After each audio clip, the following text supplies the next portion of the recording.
E aí pessoal, tudo bem com vocês? Hoje eu vou conversar com vocês sobre dois conceitos extremamente importantes aí para vocês saberem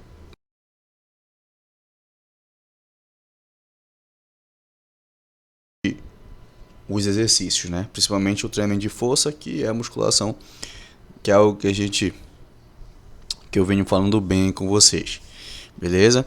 E dentro desses dois conceitos que eu vou abordar com vocês,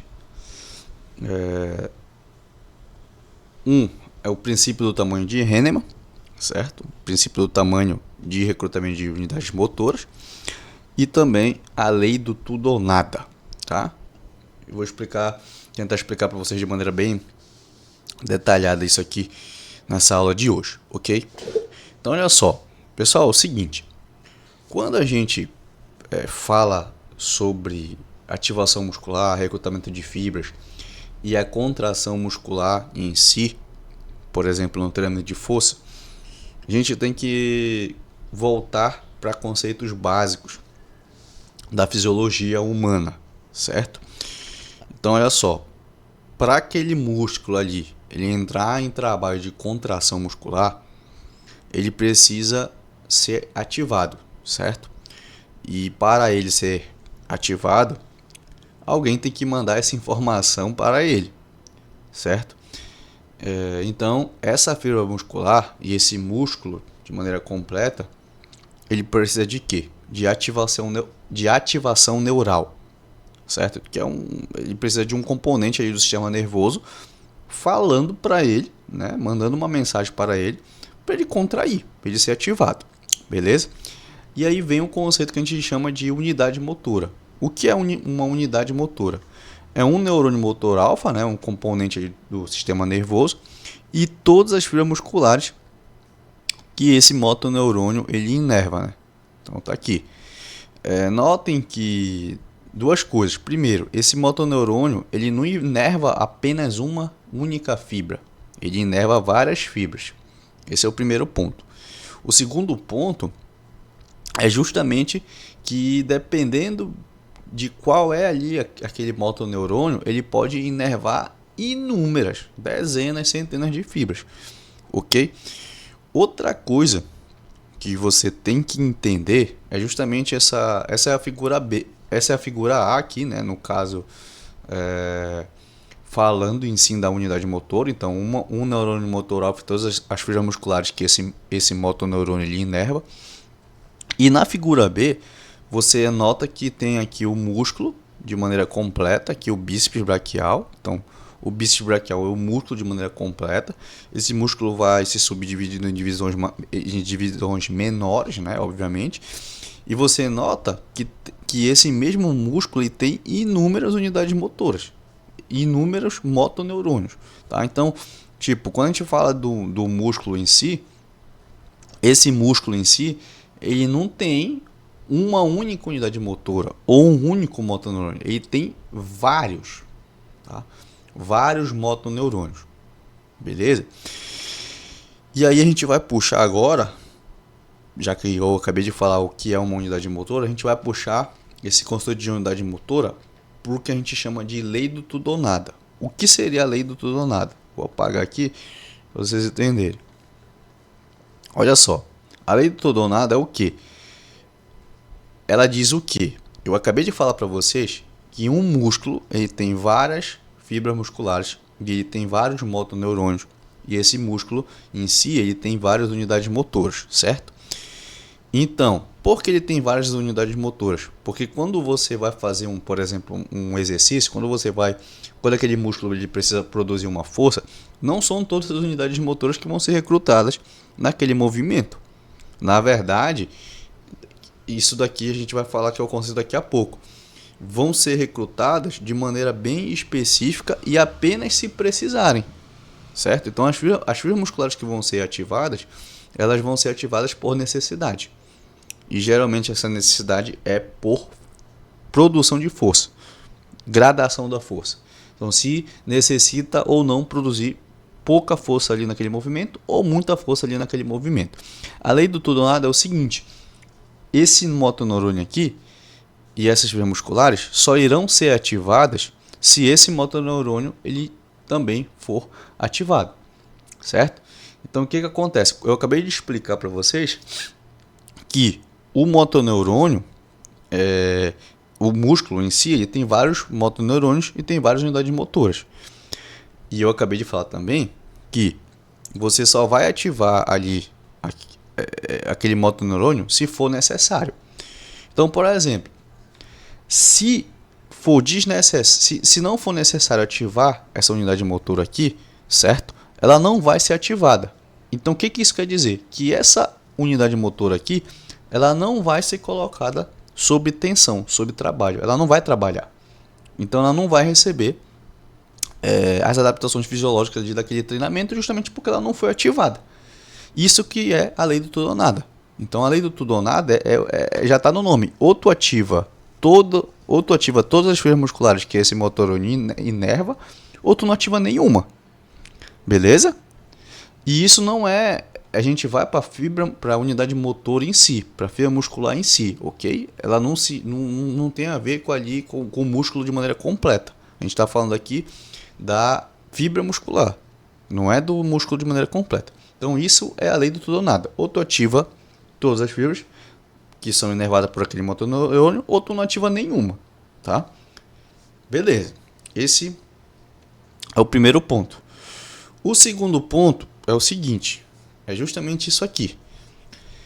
Que como é que acontece o recrutamento, a ativação de fibra muscular? É o que a gente chama de princípio do tamanho de Hahnemann, que foi o cara que meio que descobriu isso aí. E essa ativação muscular, ela é advinda através da produção de força, tá? Então olha só. Olha aqui para baixo onde eu estou marcando. Tá aqui escrito produção de força. Pro lado direito aqui tá alta produção de força e pro lado esquerdo aqui tá baixa produção de força. Então o que isso quer dizer? Que se, por exemplo, tu produzir pouca força, a produção de força for baixa, tu vai ativar só as fibras tipo 1, né? Que são fibras ali que elas não produzem tanta força, mas elas também, por exemplo, elas não fadigam tão rápido. Então, se tu está fazendo um exercício, por exemplo, uma corrida em baixa intensidade, né? Um trote ali, né? Uma corrida que não é um sprint, por exemplo. Tu está produzindo pouca força. E como tu não precisa produzir muita força, você vai ativar o quê? As fibras tipo 1, que elas não vão realmente produzir muita força, porém elas são mais resistentes à fadiga. Então tu vai conseguir fazer aquele movimento, aquele exercício em si, por vários minutos, vamos dizer assim. Beleza? Agora, por exemplo, se tu vai fazer um supino reto com a barra, né? Com peso, para te fazer apenas 10 repetições no máximo, ou seja, a produção de força está alta. Então, por essa produção de força, tu vai ter que ativar fibras adicionais. Então, quais são as fibras adicionais que vai ter que ativar dentro daquele músculo? As fibras tipo 2, que são fibras, por exemplo, que até são, por exemplo, mais hipertrofiáveis, elas têm mais capacidade de hipertrofia muscular, também produzem muita força, porém elas fadigam muito rápido. É por isso que tu não consegue estender por muitos minutos aquele movimento ali, justamente porque essas fibras vão fadigar e aí tu não vai conseguir continuar produzindo força. Beleza? Então o que isso quer dizer? O que é o recrutamento, o princípio do tamanho? É justamente isso. Tu começa ativando fibras musculares que são menores, tem um limiar elétrico ali de recrutamento menor, mais baixo, então elas vão ser ativadas primeiro, certo? E, se necessário utilizar mais força, essas fibras musculares tipo 2 serão adicionadas, né, ali para recrutar e produzir mais força. Eu já falei para vocês, até dando exemplos práticos, mas eu vou colocar um exemplo prático até maior. Bora botar essa imagem aqui. Por exemplo, como é que a gente pode fazer isso aqui? Vamos dizer que aqui embaixo você consiga fazer um movimento ali com um peso, por exemplo, para 20, vamos dizer aqui, 25 repetições máximas, né? Então aqui embaixo, né, tu colocou um peso que tu consegue fazer 25 repetições máximas. E aí tu vai ativar prioritariamente as fibras tipo 1. Beleza? Agora, por exemplo, se tu põe um peso aqui. Opa, desculpa.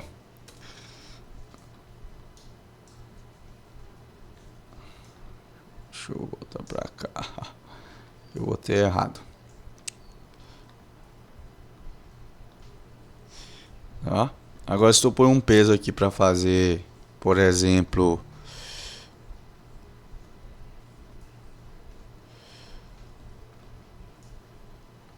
eu tô me enrolando para ajeitar esse negócio aqui. Eu quero botar para vocês entenderem aqui direitinho.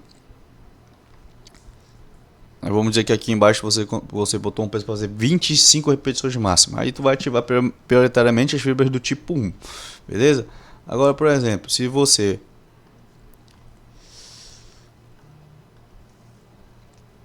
põe um peso aqui para fazer, vamos dizer, 12 repetições máximas. Aí você já vai ativar mais fibras musculares aqui. Então, são fibras adicionais que você vai ter que colocar, que o teu músculo vai ter que ativar ali, justamente porque precisa produzir mais força. Agora, por exemplo, se for um peso para fazer no máximo, por exemplo, 3 repetições, aí tu vai ativar fibras cada vez maiores, já vai ativar aqui para cima, certo? Então, nota que todo esse recrutamento, ele é tudo por produção de força. Então, quanto maior a produção de força, mais unidades motoras vão ter que serem ativadas ali, justamente para a produção de força. Agora, por exemplo, se você leva a série próximo da falha, certo? Ou até falha concêntrica, por exemplo, dentro desse peso que você colocou para fazer 25 repetições, realmente você vai começar a ativar as fibras tipo 1. Só que como você começa a fazer muitas repetições e vai até a falha concêntrica, essas fibras tipo 1 elas vão cansando, elas vão fadigando, mas só que tu continua fazendo aquela produção de força, aquela série. E aí você vai ter que adicionar, mesmo assim, fibras adicionais. Mas aí não tem a ver com a produção de força, e sim com a fadiga. Beleza? Então, isso é lei do tudo ou nada e isso é princípio do tamanho de Hahnemann na lei de recrutamento de unidades motoras. Para que isso é importante? Justamente para te entender como acontece a ativação muscular, como você pode ativar mais a musculatura. Então, você já nota que para ativar de maneira alta aquele músculo, você tem que colocar um peso elevado, você tem que fazer um exercício de maneira intensa, né? Agora, por exemplo, você pode também ter um alto recrutamento utilizando a fadiga, né? Fazendo muitas repetições, fadigando aquele músculo e aumentando o recrutamento de fibras musculares também, certo? Que é uma coisa assim que a gente não conversou de maneira prioritária hoje, né?